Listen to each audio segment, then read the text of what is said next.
In today's video, I'm going to teach you how to delete a signature in DocuSign.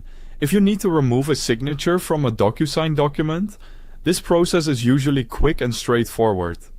The key is to open the document in signing mode. Find the signature field you want to change and then clear it properly so the document reflects the update. To begin, go to the DocuSign website and sign into your account.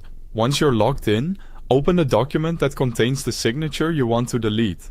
Make sure you're selecting the correct document before moving forward, especially if you have multiple envelopes or pending items in your account.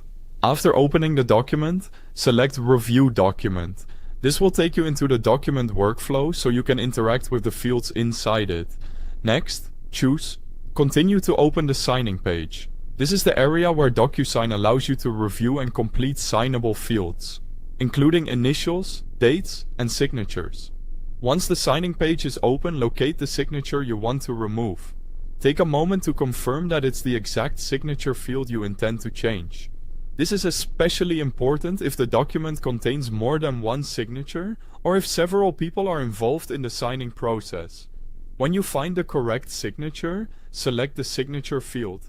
After clicking on it, look for the Clear option or any similar option available that removes the signature from that field. In some versions or document setups, the wording may vary slightly, but the purpose is the same.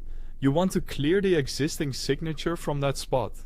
If DocuSign asks you to confirm the change, go ahead and confirm it. This extra prompt is there to prevent accidental edits, so it's a good idea to read it briefly before proceeding. After that, review the document carefully to verify that the signature has actually been removed. Don't skip this part.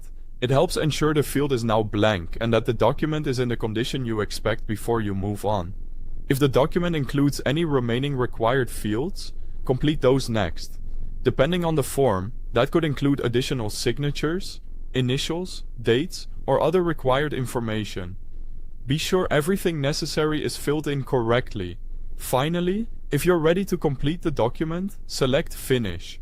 This will finalize your action based on the current state of the document. So only do this once you've confirmed everything looks right. Thanks for watching.